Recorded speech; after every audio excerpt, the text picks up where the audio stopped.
Dah. Ayo. 1, 2, 3, mulai. Assalamualaikum warahmatullahi wabarakatuh. Selamat datang di Fisika Mudah bersama Pak Anang Rifai. Anak-anak, pada video kali ini Pak Anang mau menjelaskan tentang fisika kelas 11. Masih membahas bab 1 semester 2 tentang termodinamika yang terakhir. Anak-anak, pada bahasan hari ini, pada bahasan video ini, Pak Anang mau menjelaskan tentang konsep mesin panas atau mesin kalor. Kemarin setelah kita mempelajari tentang hukum 1 termodinamika, penerapannya dalam kehidupan sehari-hari adalah pada mesin panas atau mesin kalor. Yang kita bahas di sini adalah konsep gasnya. Perhatikan di sini, pada mesin panas, ya, pada mesin panas, contohnya mesin panas itu kayak motor, mobil. Ya, bahasanya di sini hanya bagaimana bahasan tentang gas yang ada di dalam piston saja. Ya, jadi gitu. Ya, jadi bagaimana kondisi gas yang ada di dalam piston pada saat diberikan kalor. Nah, kalornya adalah dari perpaduan antara bensin sama busi. Ya, pada saat kemudian percikan busi terkena bensin, maka akan terjadilah panas, ya, kalor, energi panas. Itulah akhirnya kemudian menghasilkan gerak, gitu ya. Nah, ini adalah suhu tinggi. Di sini adalah suhu di mesin, ya, suhu di mesin yang sangat tinggi. Nah, ini dari sini diserap kalor, maka Q1 adalah kalor yang diserap. Lihat gambarnya, dia masuk ke sistem mesin, sistem gas yang ada di dalam mesin. Jadi kalor itu adalah diserap. Nah, ini dapatnya adalah dari perpaduan antara bensin, kemudian percikan api dan udara. Nah, itu menghasilkan energi kalor panas tadi, diserap oleh sistem. Nah, sistem ini, gitu ya, nanti akan digunakan energi kalor yang dari suhu tinggi tadi digunakan untuk gerak, digunakan untuk kerja. Kalau motor, ya kerjanya berupa gerak tentunya. Jadi dari kalor yang diserap tadi kemudian digunakan untuk menggerakkan seker, ya, piston. Dari piston kemudian menggerakkan apa namanya, apa istilahnya, kalau seker itu pistonnya seker, ya, sekernya gerak, maka kemudian akan menggerakkan gear kecil di dalam situ, ya. Jadi stang sekernya itu bergerak, gitu ya, itu dihubungkan dengan gear kecil, kemudian dihubungkan dengan kamprat, ya, kamprat kemudian dihubungkan dengan gear besar, rantai, dan kemudian bisa dijadikan gerakan dari mesin itu, ya. Akhirnya roda belakang dari motor bisa bergerak seandainya mesinnya mesin motor. Nah, itu semuanya adalah usaha atau kerja atau W. Nah, sisanya dikeluarkan suhu rendah. Ini adalah buangan kalor yang tersisa, yang dibuang biasanya di knalpot itu, ya. Jadi pembuangan itu. Nah, dari sini jelas bahwa Q1, ya, Q1 itu lebih besar dibandingkan Q2. Nah, harus difahami. Nah, karena memang Q1 yang diserap, Q2 yang dikeluarkan. Sehingga kalau misalkan kita lihat suhu yang di mesin sama yang dikeluarkan knalpot jauh berbeda, ya. Nah, ini adalah gambaran tentang mesin. Nah, kalau dilihat dari sini, kalor diserap, digunakan untuk kerja, sisanya dibuang, sehingga bisa kita tuliskan bahwa Q1 itu sama dengan W kemudian ditambah Q2. Nah, jadi gini, ya, persamaannya bisa kita buat seperti ini. Nah, jadi Q1, ya, yang diserap itu akan dijadikan kerja, terus sisanya dibuang, Q2, pembuangan. Nah, gitu ya. Nah, anak-anak, sekarang kita bahas dalam hal ini adalah efisiensi. Efisiensi itu namanya efisien, seberapa efisien mesin itu caranya adalah perbandingan kerja atau W atau usaha yang bisa dilakukan oleh mesin dengan kalori yang diserap. Ya, jadi kalori yang diserap itu berapa, kerjanya berapa. Kalau kerja dibanding kalori yang diserap di persentase, itulah efisiensi. Semakin besar efisiensinya, berarti semakin bagus mesin itu. Karena memang kalau perbandingan tadi ya, kalau W-nya itu besar, kan akhirnya kan hasilnya efisiensinya besar. Ya. Tapi kalau W-nya kecil, padahal kalau yang diserap itu besar, akhirnya efisiensinya kecil. Kalau sampai efisiensinya kecil, berarti mesinnya jelek, gitu ya, banyak yang dibuang, gitu ya, energinya, gitu ya. Baik, nah kalau dirumuskan jadinya begini, efisiensi itu simbolnya seperti ini. Ini efisiensi. Ya, efisiensi adalah kerja yang bisa dilakukan atau W dibagi kalori yang diserap dikalikan 100%. Ya, itu ya efisiensi ya mesin. Nah, makanya kalau misalkan saja W-nya itu besar, ya, maka efisiensinya besar, ya. Tapi W-nya kecil, nah ini juga kecil. Makanya kalau efisiensinya hanya 30% berarti jelek. Kalau efisiensinya 70%, oh bagus, 80% bagus. Berarti yang dibuang energinya itu sedikit, yang banyak digunakan untuk kerja. Nah, baik. Nah, karena tadi gitu ya, W adalah ini, Q adalah W plus Q2. Maka kalau saya nyari W-nya, mencari usahanya atau kerjanya, tinggal ini pindah ke sana. Nah, Q1 min Q2. Jadi W kerja sama dengan Q1 min Q2. Maka kalau ini saya masukkan ke persamaan ini, jadinya seperti ini. Ya, W-nya diganti Q1 min Q2 dibagi Q1 kali 100%. Nah, Q1 dibagi Q1, 1 min Q2 dibagi Q2, Q2 bagi 2 dikalikan 100%. Makanya biasanya rumus dipakai adalah ini biasanya ya. Ya boleh lah pakai ini boleh, tergantung yang diketahui. Yang penting untuk mesin itu bisa pakai ini, bisa pakai ini. Ini adalah efisiensi mesin secara umum. Baik mesin secara umum yang ada maupun untuk nanti mesin ideal atau mesin Carnot. Baik, sekarang saya masuk ke mesin Carnot. Mesin Carnot itu mesin ideal, mesin yang masih dalam angan-angan gitu ya.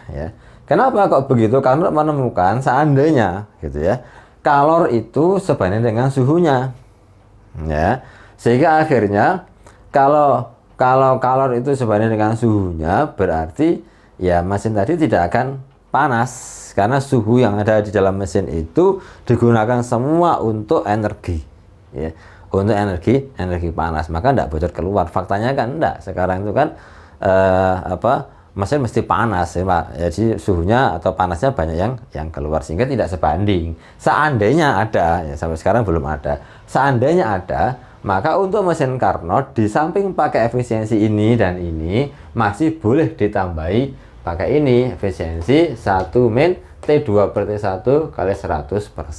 Jadi tinggal mengubah dari Q menjadi T gitu aja. Tapi sekali lagi ini khusus mesin Carnot. Kalau di soal tadi misalkan ada bahasan mesin Carnot, maka boleh pakai ini. Tapi kalau tidak ada kata-kata Carnot, maka tidak boleh pakai ini. Ya. Kalau hanya mesin gitu aja, maka hanya pakai ini atau ini. Tapi kalau mesin Carnot boleh pakai ini, boleh pakai ini, boleh pakai ini, kan ini khusus Carnot saja. Nanti dalam soal-soal harus hati-hati. Kalau di situ ada bahasan Carnot, bebas, semuanya bisa dipakai. Tapi kalau tidak ada bahasan Carnot, maka hanya pakai ini dan ini. Ini mungkin anak-anak tentang konsep mesin panas, penerapan dari hukum 1 termodinamika. Baik. Sekarang saya akan lanjutkan dengan latihan soal ya, pada kesempatan kali ini saya akan tunjukkan bagaimana cara menyelesaikan soal-soal berkaitan dengan mesin panas ini ya. Biasanya banyak nanti soal-soal yang keluar di ulangan-ulangan, baik ulangan nasional maupun tingkat masuk perguruan tinggi ya. Baik, saya bacakan soal latihan 1.1 halaman 23 ya. Sebuah mesin Carnot mempunyai efisiensi 30%. Sedangkan besar kalori yang diserap dari tandon bersuhu tinggi adalah 1200 Joule. Berapakah kalori yang dilepaskan pada tandon bersuhu rendah? Baik anak-anak, kalau diketahui pada soal latihan 1.11 halaman 23 tadi bahwa efisiensi mesin tadi 30%. Nah, kalau sekian ini mesinnya jelek nanti karena banyak yang keluar, boros sekali ini, energinya banyak yang hilang. Terus Q1-nya yang diserap 1200 Joule. Berapakah Q2? Nah, maka kalau ada soal seperti ini, maka kita bisa menggunakan konsep tadi. Karena itu tidak yang diketahui Q tidak T ya, sembarang, itu bisa mesin biasa, tidak usah ada karotnya, tidak apa-apa. Maka kita gunakan Q efisiensi sama dengan 1 min Q2 per Q1 dikalikan 100%. Nah begini ya. Nah maka kita dapatkan bahwa efisiensinya 30% sama dengan 1 min, kemudian Q2 nya adalah dicari ya, Q2, kemudian Q1 nya adalah 1200 Joule dikalikan 100%. Nah caranya begini ya, persen dengan persen bisa hilang. Nah begini ya, terus 100 nya pindah ke sana, jadi 30 dibagi 100 itu 0,3. Jadi di sini 0,3 sama dengan 1 min Q2 per 1200. Caranya Q2 min 1200 dipindah ke sana jadi plus, 0,3 dipindah ke sini jadi min. Jadi akhirnya kita dapatkan Q2 per 1200 sama dengan 1 min 0,3. Nah, 1 dikurangi 0,3 itu 0,7. Jadi akhirnya Q2 kita dapatkan sama dengan 0,7 dikalikan 1200. Nah, caranya adalah 0, ini hilang sama 1, 0, 1 ya, jadi 10. 0,7 kali 10 kan 7.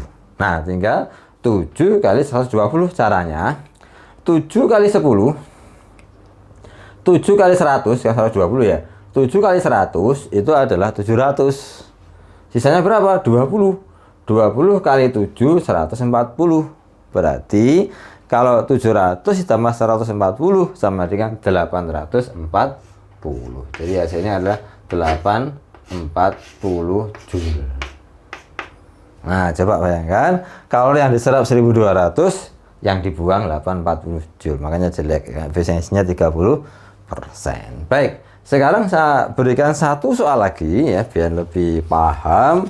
Pada soal latihan berikutnya 1.12 halamannya sama 23 di buku Saku Video. Saya bacakan, sebuah mesin Carnot. Nah ini yang mesin Carnot ya, sama tadi juga mesin Carnot sih, yang menggunakan reservoir suhu tinggi 800 Kelvin mempunyai efisiensi 25%. Berapakah suhu reservoir suhu tinggi agar efisiensinya naik 50%? Gini anak-anak, kalau misalkan T1 jadi suhu di yang tinggi itu 800 Kelvin, ternyata efisiensinya 25%. Ternyata bisa dinaikkan efisiensinya jadi 50%. Nah, tapi T1 aksennya harus jadi berapa? Gitu loh ya. Kalau ada soal seperti ini, maka T2-nya tetap tidak berubah ya. Yang berubah hanya T1-nya. Makanya T1 itu adalah mula-mula T1 aksen setelah dirubah. Efisiensi mula-mula, efisiensi aksen setelah dirubah. Nah, caranya kita mencari